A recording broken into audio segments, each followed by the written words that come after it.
દેશમાં વાગશે યુદ્ધનું siren.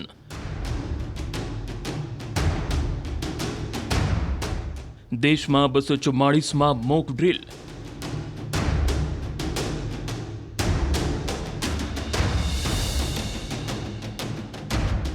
Drill દરમિયાન બ્લેકઆઉટની તૈયારી.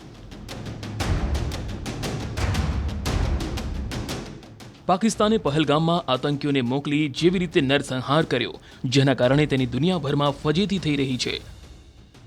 ભારતમાં પાકિસ્તાન વિરુદ્ધ જબરજસ્ત રોષ છે.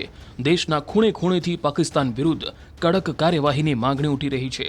પાકિસ્તાન પણ જાણે છે કે તેણે પોતાના માટે મુસીબતને આમંત્રણ આપ્યું છે. ભારતના હુમલાની આશંકાના પગલે પાકિસ્તાનના ખૂણે ખૂણે ખૌફ ફેલાયો છે. ભારતીય સેનાની પૂરતી તૈયારી છે. જલ, થલ અને નભ ત્રણ બાજુથી પાકિસ્તાનને ઘેરવા સતત કામ ચાલી રહ્યું છે. ભારત અને પાકિસ્તાન વચ્ચે વધતા તણાવ દરમિયાન ભારત સજ્જ છે. ગૃહ મંત્રાલયે રાજ્યોમાં નાગરિક સુરક્ષાની મોક ડ્રીલ કરવા આદેશ આપ્યો છે. આ મોક ડ્રીલ ભારતના 244 જિલ્લાઓમાં કરવામાં આવશે, જે પૈકી કેટલાય જિલ્લાઓમાં મોક ડ્રીલ યોજાઈ હતી. ક્યાં ક્યાં મોક ડ્રીલ યોજાઈ અને મોક ડ્રીલમાં શું કર્યું એ પણ આપને બતાવીશું. પરંતુ પહેલા એ સમજો કે મોક ડ્રીલમાં શું થશે. આપણે યુક્રેનમાં હવાઈ હુમલાની ચેતવણી આપનારા સાયરન વાગતા સાંભળ્યા હશે. આ મોક ડ્રીલમાં પણ એર રેડ વોર્નિંગ સાયરન વગાડવામાં આવશે. સામાન્ય નાગરિકો અને વિદ્યાર્થીઓને ટ્રેનિંગ અપાશે. કેવી રીતે સૂઝબૂઝ બતાવવાની છે અને કેવી રીતે સ્વયંરક્ષા કરવાની છે તે મોક ડ્રીલમાં શીખવવામાં આવશે. ડ્રીલ દરમિયાન બ્લેકઆઉટની તૈયારી અને મુખ્ય સંસ્થાઓને છુપાવવાની વ્યવસ્થા પણ થશે.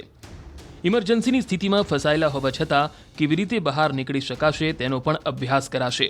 એનો મતલબ છે કે યુદ્ધની સ્થિતિમાં દુશ્મન દેશે હવાઈ હુમલો કર્યો તો કેવી રીતે તૈયારી હોવી જોઈએ. વાસ્તવિક યુદ્ધ જેવી પરિસ્થિતિમાં પહેલા સાયરન વાગ્યા પછી 5 થી 10 મિનિટની અંદર સલામત સ્થળે પહોંચવું પડે છે.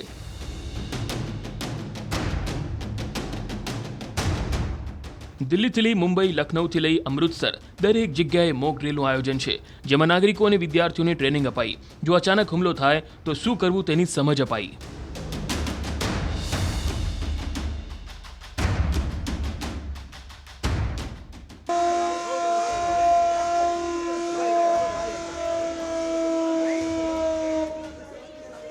આ સાયરન કેવું હોય છે એ પણ જોઈ લો. સાયરન બે પ્રકારના હોય છે. એક ઇલેક્ટ્રોનિક્સ અને અન્ય સાયરન મેન્યુઅલ હોય છે, જે મોટર દ્વારા સંચાલિત હોય છે. ઇલેક્ટ્રોનિક સાયરન વધુ વિશ્વસનીય, નિયંત્રણક્ષમ અને દૂર સુધી અવાજ પહોંચાડવામાં સક્ષમ હોય છે. આ સાયરનનો અવાજ ઊંચો, લાંબો અને વારંવાર પુનરાવર્તિત હોય છે, જે લોકોને તાત્કાલિક ચેતવણી આપે છે. આધુનિક ઇલેક્ટ્રોનિક સાયરન સામાન્ય રીતે 1 થી 3 કિલોમીટરના અંતર સુધી સ્પષ્ટ રીતે સંભળાય છે. ખૂબ શક્તિશાળી સાયરન જે યુદ્ધ અથવા મોટા ઇમરજન્સી માટે વપરાય છે તે 5 થી 8 કિલોમીટર અથવા તેથી વધુ અંતર સુધી સંભળાઈ શકે છે. ખાસ કરીને ખુલ્લા વિસ્તારોમાં, શહેરી વિસ્તારોમાં, ઇમારતો અને અન્ય અવરોધોને કારણે રેન્જ ઘટીને 0.5 થી 2 કિલોમીટર સુધી થઈ શકે છે. અવાજમાં એક ચક્રીય પેટર્ન છે, એટલે કે તે ધીમે ધીમે વધે છે, પછી ઘટે છે અને આ ક્રમ થોડી મિનિટો સુધી ચાલુ રહે છે. જ્યારે એમ્બ્યુલન્સ સાયરન 110 થી 120 ડેસિબલનો અવાજ કરે છે, ત્યારે યુદ્ધ સાયરન 130 થી 140 ડેસિબલનો અવાજ કરે છે. હવે એ પણ સમજો કે સાયરન વાગે તો નાગરિકોએ શું કરવાનું છે. क्या करें ऐसे में जब अचानक आप बाहर हो और एयर सायरन बजने लग जाए. एयर सायरन कुछ इस तरीके का, जो आपको अभी फिलहाल साउंड सुनाई दे रही है, ये एयर सायरन जैसे ही बजना शुरू हो तो आपको सबसे पहले शेल्टर लेनी है. शेल्टर एक ऐसी जगह में जहां पर आप मैक्सिमम बच सकें.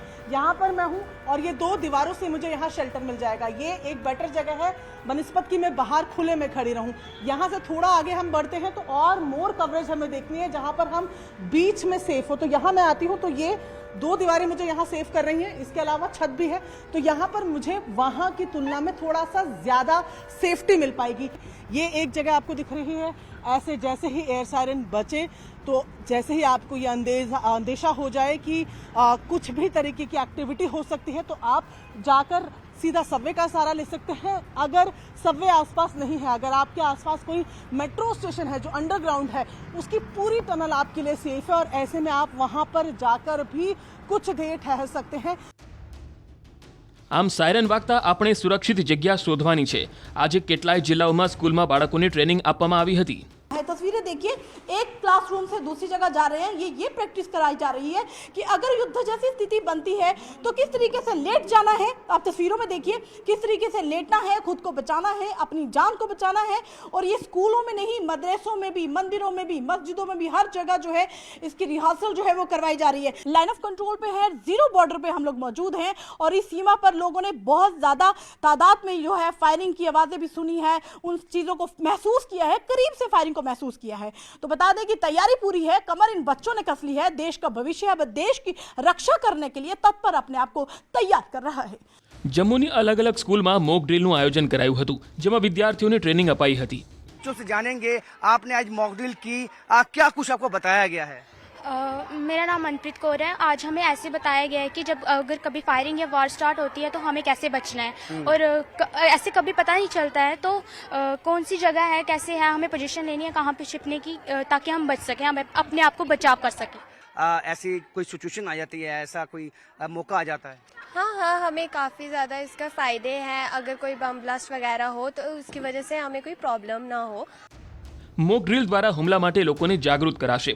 મોક ડ્રીલનો મતલબ શું થાય એ પણ સમજો।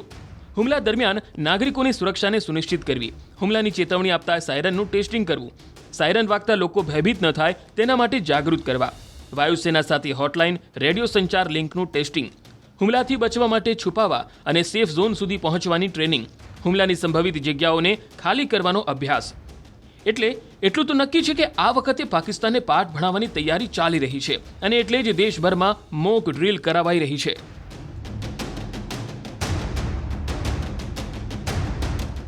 માત્ર જમીન પર જ નહીં, પાણીમાં પણ મોક ડ્રીલ ચાલી રહી છે। ડલ લેકમાં એસડીઆરએફની ટીમે મોક ડ્રીલ અંગે નાગરિકોને જાણકારી આપી હતી। આકસ્મિક સ્થિતિમાં જો ડલ લેકમાં લોકો ફસાય તો શું કરવું તેની સમજ આપવામાં આવી હતી।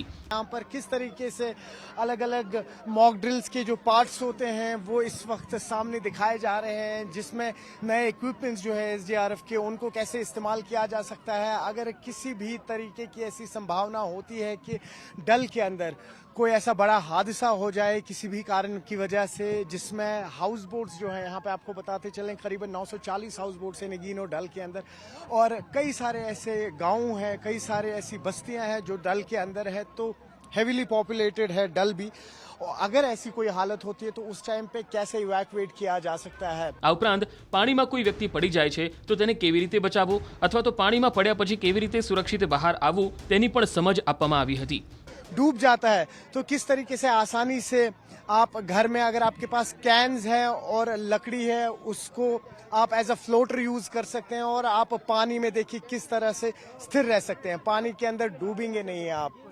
तो सायरन्स भी इस वक्त चल रही हैं, काफी इंपॉर्टेंट थी आज के मॉक ड्रिल। आपको बताते चले कि करीबन 244 ऐसे डिस्ट्रिक्ट्स हैं जहां पर कल मॉक ड्रिल होगी। ગુજરાતમાં પણ આવતીકાલે મોક ડ્રીલનું આયોજન છે, જેની તૈયારી કરી લેવામાં આવી છે। 19 શહેરમાં બુધવારે બ્લેકઆઉટ અને સાયરન ગુંજી ઉઠશે। ગુજરાતના 19 શહેરની સાથે દેશના 244 શહેરમાં મોક ડ્રીલ યોજવાનો નિર્ણય કરાયો છે, જેની તૈયારીઓ આરંભી દેવામાં આવી છે। ગુજરાતમાં પણ મોક ડ્રીલને લઈ ગાંધીનગરમાં સમીક્ષા બેઠક યોજવામાં આવી હતી। ગુજરાતમાં કયા કયા શહેરમાં મોક ડ્રીલ યોજાશે એ પણ જાણી લો। 18 જિલ્લાના 19 સ્થળો પર મોક ડ્રીલ યોજાશે, જેમાં વડોદરા, સુરત, તાપી, પાટણ, બનાસકાંઠા, અમદાવાદ, જામનગર, દ્વારકા, કચ્છ પૂર્વ, કચ્છ પશ્ચિમ, ભરૂચ, ગાંધીનગર, ભાવનગર, મોરબી, ગીર સોમનાથ, મહેસાણા, નવસારી અને ડાંગ સામેલ છે। કાલે આ મોક ડ્રીલમાં 7:30 વાગે કમ્પ્લીટ લાઇટ આપણે સૌ લોકોએ બંધ કરવાની છે। સાથે સાથે કોઈ બી પ્રકારે ડરવાની જરૂર નથી, કોઈ પેનિકની જરૂર નથી। આ મોક ડ્રીલ છે ને મોક ડ્રીલની અંદર તમામ નાગરિકો સમજી શકે તે માટે આ એક ખૂબ સારો પ્રયાસ કેન્દ્ર સરકાર દ્વારા કરવામાં આવ્યો છે ને એમાં આપણા રાજ્યમાં બી આ 18 જિલ્લામાં ખૂબ સારી રીતે આ મોક ડ્રીલનું આયોજન વિભાગો દ્વારા કરવામાં આવ્યું છે।